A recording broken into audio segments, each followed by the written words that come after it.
Good morning to all of you. आप देख रहे हैं अपना channel MM technical point. Friends, कल हम लोगों ने जो पढ़ा था वो डीसी वेल्डिंग मशीन के बारे में पढ़ा था। आज हम जो पढ़ने वाले हैं वो पोलैरिटी के बारे में पढ़ने वाले हैं। पोलैरिटी क्या है वेल्डिंग में, क्यों होता है, किस लिए प्रयोग किया जाता है इसका, और ये जो शब्द है ये क्या है, इसके बारे में जानेंगे। ठीक है, तो देखिए बोर्ड पर ध्यान देंगे। पोलैरिटी जो है, पोलैरिटी इसका अर्थ ही है, पोलैरिटी का अर्थ ही है कि विद्युत धारा के प्रवाह की दिशा।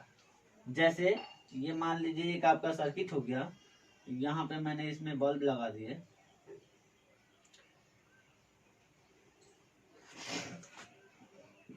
ये देखिए, पोलैरिटी का अर्थ क्या है, विद्युत धारा के प्रवाह की दिशा को ही पोलैरिटी कहा जाता है। ठीक है, अब देखिए ये किस डायरेक्शन में बह रही है वही पोलैरिटी है। इसमें जो होता है इलेक्ट्रिक सर्किट में करंट के फ्लो के डायरेक्शन को पोलैरिटी कहा जाता है। ये देखिए आपका करंट अभी क्या पॉजिटिव टर्मिनल से निगेटिव टर्मिनल की तरफ जा रहा है, तो ये पोलैरिटी जो होता है ये शो कर रही है कि ये आपका पॉजिटिव से निगेटिव तरफ जा रहा है। इसी तरह पारंपरिक थ्योरी के अनुसार पारंपरिक थ्योरी के अनुसार इलेक्ट्रॉन जो या करंट जो होता है वो पॉजिटिव टर्मिनल से निगेटिव टर्मिनल की तरफ जाता है, पॉजिटिव से निगेटिव। लेकिन इलेक्ट्रॉनिक्स थ्योरी के अनुसार ये निगेटिव टर्मिनल से पॉजिटिव टर्मिनल की तरफ जाता है। ठीक है, क्लियर, समझ में आया? आगे चलते हैं। पोलैरिटी जो होता है वो दो प्रकार का होता है। पोलैरिटी क्या होता है, दो प्रकार का होता है, स्ट्रेट पोलैरिटी और रिवर्स पोलैरिटी। क्या? स्ट्रेट पोलैरिटी और रिवर्स पोलैरिटी। अब हम स्ट्रेट पोलैरिटी के बारे में देखेंगे। देखिए यहाँ पे स्ट्रेट पोलैरिटी का मैंने एक ड्राइंग बना रखा है। उसमें क्या है आपका स्ट्रेट पोलैरिटी में कि इसमें होता ये है स्ट्रेट पोलैरिटी में कि इसमें जॉब को पॉजिटिव टर्मिनल से तथा इलेक्ट्रोड होल्डर को निगेटिव टर्मिनल से जोड़ा जाता है। जॉब को पॉजिटिव टर्मिनल से तथा इलेक्ट्रोड को निगेटिव टर्मिनल से जोड़ा जाता है। ठीक है, स्ट्रेट पोलैरिटी में 5 mm तक के से ज्यादा मोटे जॉबों को जोड़ने के लिए 5 mm से अधिक मोटी जॉबों को जोड़ने के लिए इस पोलैरिटी का प्रयोग किया जाता है। ठीक है, अब इसको पॉजिटिव टर्मिनल से क्यों जोड़ते हैं देखेंगे। यहाँ पे जो आपका पॉजिटिव टर्मिनल होता है वो उस पे करंट जो होता है 66% आपका दिया जाता है। क्यों? क्योंकि जॉब हमारा मोटा है, जबकि निगेटिव टर्मिनल पर करंट कितना दिया जाता है,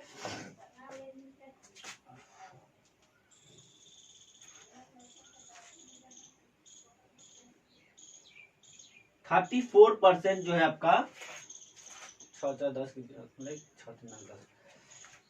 आपका। देखिए जो स्ट्रेट पोलैरिटी में क्या होता है, पॉजिटिव टर्मिनल से जॉब को जोड़ते हैं, जबकि नेगेटिव टर्मिनल से हम इलेक्ट्रोड को जोड़ते हैं। इतना क्लियर है? ठीक है, अब पॉजिटिव टर्मिनल पे जो होता है करंट कितना दिया जाता है, 66%, जबकि निगेटिव टर्मिनल पे 34%। ऐसा क्यों किया जाता है? क्योंकि स्ट्रेट पोलैरिटी का प्रयोग जो होता है 5 mm से मोटे जॉब को जोड़ने के लिए प्रयोग किया जाता है। अब देखिए 5 mm से मोटा जॉब है, जॉब हमारा मोटा है, अगर ज्यादा से ज्यादा करंट हम अगर जॉब पर नहीं देंगे तो क्या हमारा जॉब फ्यूजन हो पाएगा? नहीं हो पाएगा। इधर हीट होगा, जितना ज्यादा से ज्यादा हीट होगा तब जाके प्रॉपर आपका पेनिट्रेशन होगा। जब जॉब अच्छे से फ्यूजन होगा और आपका इलेक्ट्रोड होल्डर अच्छे से फ्यूजन होगा, तब जाके प्रॉपर क्या होगा, इसमें पेनिट्रेशन होगा और अच्छी जॉइंट बनेगी। इसीलिए जो होता है स्ट्रेट पोलैरिटी में जॉब को पॉजिटिव टर्मिनल से और इलेक्ट्रोड को निगेटिव टर्मिनल से जोड़ा जाता है। ठीक है, ये आपका केबल हो गया, ये डीसी जनरेटर हो गया। यहाँ से देखिए ये आपको पॉजिटिव टर्मिनल से इसको जोड़ा हुआ है जॉब को, और ये इलेक्ट्रोड हो गया, इलेक्ट्रोड को निगेटिव टर्मिनल से जोड़ा गया है। और पॉजिटिव टर्मिनल पे करंट कितना आता है, 66%, जबकि इलेक्ट्रोड पे 34% जाता है। और ये सीधा सीधा क्वेश्चन भी पूछता है। क्वेश्चन क्या पूछता है कि पोलैरिटी में, स्ट्रेट पोलैरिटी में जॉब के ऊपर कितना % करंट दिया जाता है। ठीक है, चाहे ये भी पूछता है कि पोलैरिटी में इलेक्ट्रोड के ऊपर कितना % करंट होता है, और ये भी पूछता है कि पोलैरिटी में, स्ट्रेट पोलैरिटी में जो पॉजिटिव टर्मिनल से किसको जोड़ा गया होता है, इलेक्ट्रोड को या जॉब को। ये एकदम सीधे सीधे क्वेश्चन बनते हैं। ठीक है, तो इसको याद रखना हमें कि स्ट्रेट पोलैरिटी में जो होता है पॉजिटिव टर्मिनल से जॉब जुड़ता है। यहाँ फिगर देख के आपको याद रह सकता है हर वक्त के लिए। पॉजिटिव टर्मिनल में हमें जॉब से जुड़ा होता है स्टेट पोलरिटी में, और नेगेटिव टर्मिनल से हमारा इलेक्ट्रोड से जुड़ा होता है। जॉब के ऊपर 66% करंट दिया जाता है, जबकि 34% इलेक्ट्रोड के ऊपर दिया जाता है, तब जाके पूर्ण रूप से पेनिट्रेशन होता है। और ये कितने एमएम के जॉबों के लिए किया जाता है? 5 एमएम से अधिक के लिए हम स्ट्रेट पोलरिटी का प्रयोग करते हैं। ये आपका स्ट्रेट पोलरिटी। अब हम देखेंगे रिवर्स पोलरिटी के बारे में। रिवर्स पोलरिटी क्या है, ठीक है।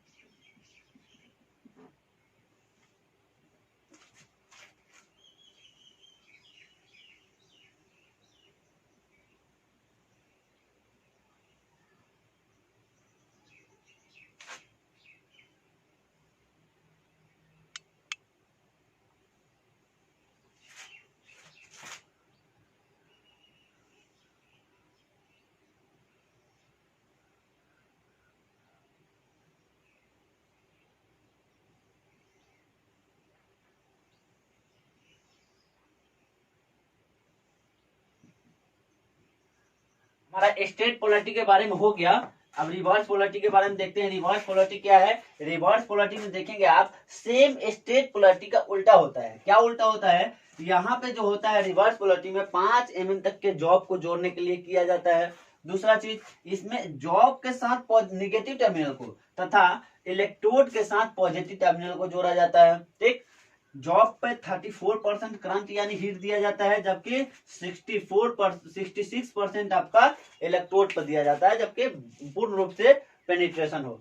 क्योंकि ये जॉब पतला है हमारा, अगर जॉब जल्दी पिघल जाएगा, वो पूर्ण रूप से नहीं पिघलेगा, तो हमारा जो है पूर्ण रूप से उसमें पेनिट्रेशन नहीं हो पाएगा। ठीक है, तो इसी के लिए 5 एमएम से पतले जॉब के लिए इसका प्रयोग किया जाता है करने के लिए। और रिवर्स पोलरिटी में निगेटिव टर्मिनल को जॉब से जोड़ा जाता है और पॉजिटिव टर्मिनल को इलेक्ट्रोड से जोड़ते हैं। ये आपका डीसी वेल्डिंग जनरेटर हो गया, और ये पूरा आपका पैनल जो होता है रिवर्स पोलरिटी हो गया।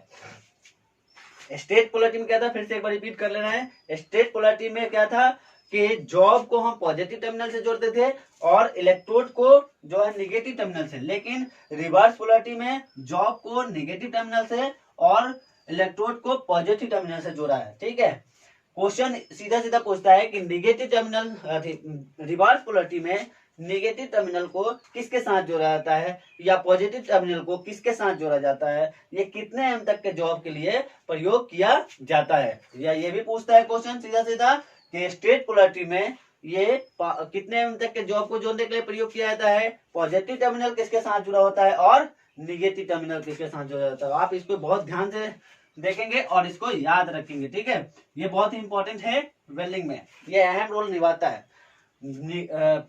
रिवर्स पोलरिटी में रिवर्स पोलरिटी के कारण पोजीशन वेल्डिंग आसान हो जाती है। क्या होता है? पोजीशन वेल्डिंग आसान हो जाता है।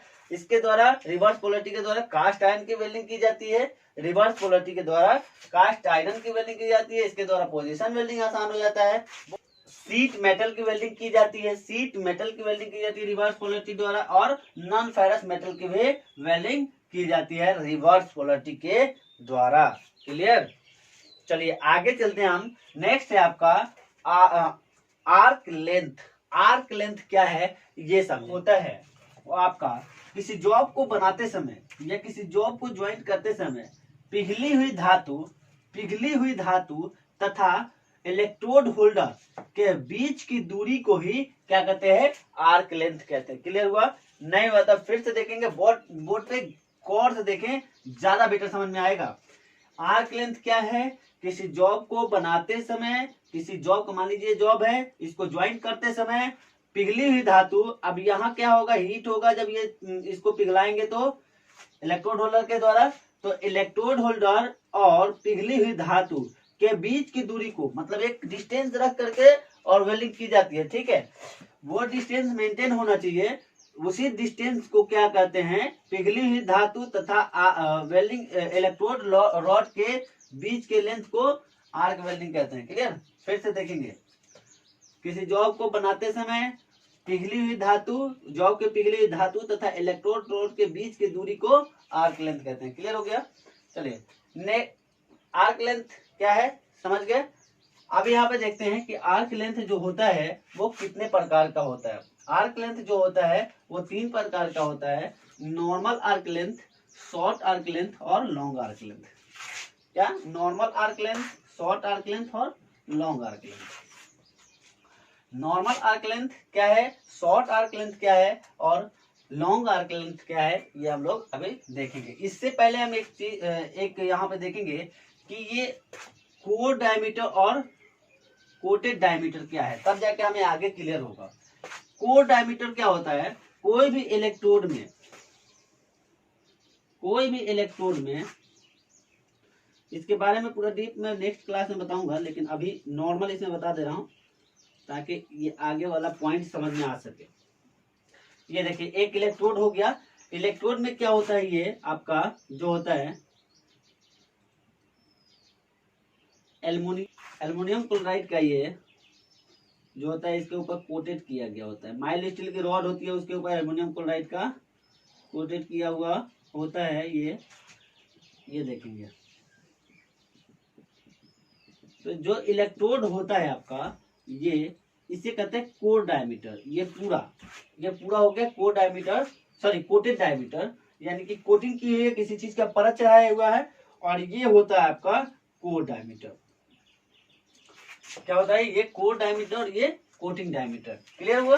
अब चलते आगे। अब हम लोग देखेंगे कि सबसे पहला नॉर्मल आर्क लेंथ क्या है। नॉर्मल आर्क लेंथ जो होता है वो है कि इन दोनों के बीच की दूरी अगर हमारी वेल्डिंग पर्पज के हिसाब से ठीक है तो उसे नॉर्मल आर्क लेंथ कहते हैं। और इन दोनों की आर्क किसी जॉब की पिघली हुई धातु तथा वेल्डिंग रॉड के इलेक्ट्रोड रॉड के बीच की दूरी अगर 3 mm है, अगर 3 mm है तो क्या होता है, वो नॉर्मल आर्क लेंथ होता है। वो नॉर्मल आर्क लेंथ होता है या ठीक आर्क लेंथ होता है। चाहे एक तरह से और बोल सकते हैं कि हमारे ये जॉब के पिघली हुई जॉब किसी जॉब को बनाते समय पिघली हुई पदार्थ तथा इलेक्ट्रोड रॉड के बीच में इन दोनों के बीच में जो अंतर है वो इसके कोर डायमीटर के बराबर होगा, तो वो क्या होगा, नॉर्मल आर्क होगा, यानी कि वो ठीक आर्क होगा जो हमें चाहिए होता है वही। क्या? फिर से सुनेंगे। किसी पदार्थ के पिघली हुई धातु किसी जॉब को बनाते समय उसके पिघले हुए धातु तथा इलेक्ट्रोड रॉड के बीच की दूरी अगर उसके कोर डायमीटर के बराबर हो, मान लीजिए यहां से यहां तक की डिस्टेंस कितनी है 15, यहां से यहां तक की डिस्टेंस कितनी है 3 mm, और इलेक्ट्रोड हम जो प्रयोग कर रहे हैं उसका डिस्टेंस उसका कोर डायमीटर कितना है 3 mm, तो हमारा क्या होगा, इसका जो आर्क लेंथ है वो नॉर्मल आर्क लेंथ है, यानी ठीक आर्क लेंथ है। वैसे उदाहरण के तौर पे अगर 2 mm का हम प्रयोग करें इलेक्ट्रोड रॉड कोर डायमीटर, तो हमारा ये जो डिस्टेंस होना चाहिए दोनों के बीच में 2 mm ही होना चाहिए, तो आपका क्या होगा, नॉर्मल आर्क होगा। क्लियर? नेक्स्ट है आपका शॉर्ट आर्क। शॉर्ट आर्क क्या होता है, शॉर्ट आर्क लेंथ कि इन दोनों के बीच में किसी शॉर्ट आर्क लेंथ अगर देखा जाए तो यह 2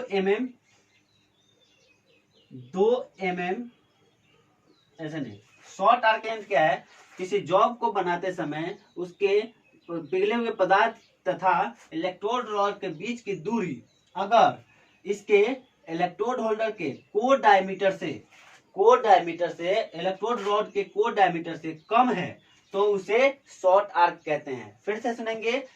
किसी जॉब को बनाते समय उसके पिघले हुए या किसी यहाँ पे जो पॉइंट होता है जो पिघला हुआ होता है, जो जॉब बनाते समय पिघलता है, उसके तथा इलेक्ट्रोड रॉड के बीच की दूरी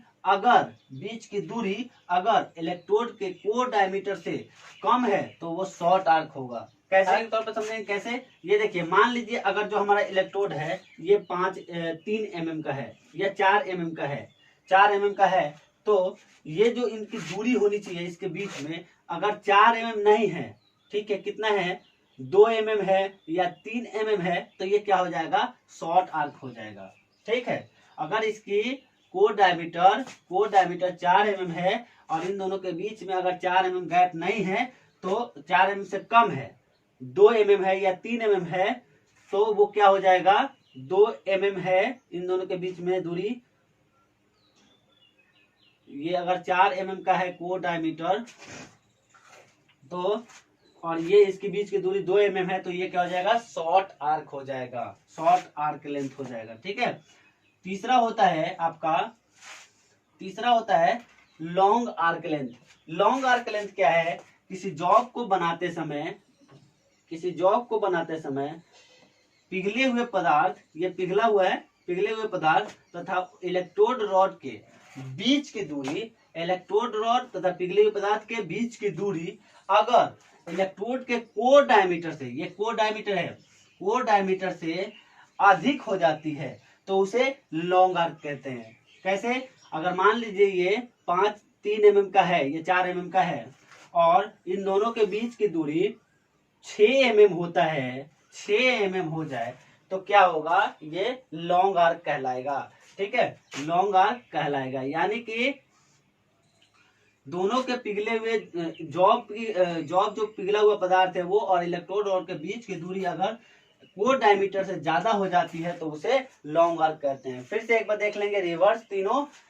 सबसे पहले था नॉर्मल आर्क या ठीक आर्क। क्या होता है नॉर्मल आर्क, ठीक आर्क? वो होता है जो कि किसी जॉब के पिघले हुए पदार्थ से इलेक्ट्रोड रॉड के बीच की दूरी अगर कोर डायमीटर के बराबर है तो वो नॉर्मल आर्क कहलाता है। यह कितना होता है, स्टैंडर्ड वैल्यू में देखे तो 3 mm होता है। ये कितना होता है, 3 mm में। क्वेश्चन पूछा जाता है सीधा सीधा कि नॉर्मल आर्क कितना mm लंबा होता है, तो 3 mm होता है, स्टैंडर्ड वैल्यू है ये। उसके बाद होता है जो शॉर्ट आर्क। क्या है शॉर्ट आर्क, किसी जॉब के पिघले हुए पदार्थ तथा इलेक्ट्रोड रॉड के बीच की दूरी अगर उसके कोर डायमीटर से अगर उसके कोर डायमीटर से, ये कोटेड डायमीटर है, ये कोर डायमीटर है, कोर डायमीटर से कम हो तो उसे शॉर्ट आर्क कहते हैं। ये लेंथ अगर कम है इस कोर डायमीटर से तो शॉर्ट आर्क कहते हैं। शॉर्ट आर्क 2 mm होता है स्टैंडर्ड, 2 mm अगर हो तो उसे शॉर्ट आर्क कहते हैं। और तीसरा है लॉन्ग आर्क। लॉन्ग आर्क जो होता है किसी जॉब के पिघले हुए पदार्थ तथा इलेक्ट्रोड रॉड के बीच की दूरी अगर कोर डायमीटर से अधिक हो तो उसे लॉन्ग आर्क कहते हैं। लॉन्ग आर्क जो होता है वो 6 mm होता है। ठीक है, इनको 6 mm होता है। क्लियर? ये बहुत ज्यादा पूछे भी जाते हैं, लॉन्ग आर्क, शॉर्ट आर्क और ठीक आर्क या नॉर्मल आर्क। आप लोग इसे ध्यान में रखेंगे। लॉन्ग आर्क जो होता है वो 6 mm, शॉर्ट आर्क 2 mm और ठीक आर्क 3 mm होता है। नेक्स्ट क्लास में हम लोग आर्क ब्लॉक के बारे में पढ़ेंगे। आर्क ब्लॉक क्या है, फिर उसके बाद से कोटिंग डायमीटर क्या है, कोर डायमीटर क्या है, इसका फैक्टर, कोटेड डायमीटर का फैक्टर निकालना होता है, कैसे निकालते हैं, इसका साइज क्या होता है जो कोर डायमीटर होता है। ठीक है, इलेक्ट्रोड रॉड का साइज क्या होता है, ये सब हम लोग नेक्स्ट क्लास में पढ़ेंगे। Thank you, best of luck. आप लोगों को अगर मेरा वीडियो पसंद आया हो तो लाइक, सब्सक्राइब एंड कमेंट करना ना भूलें। Thank you.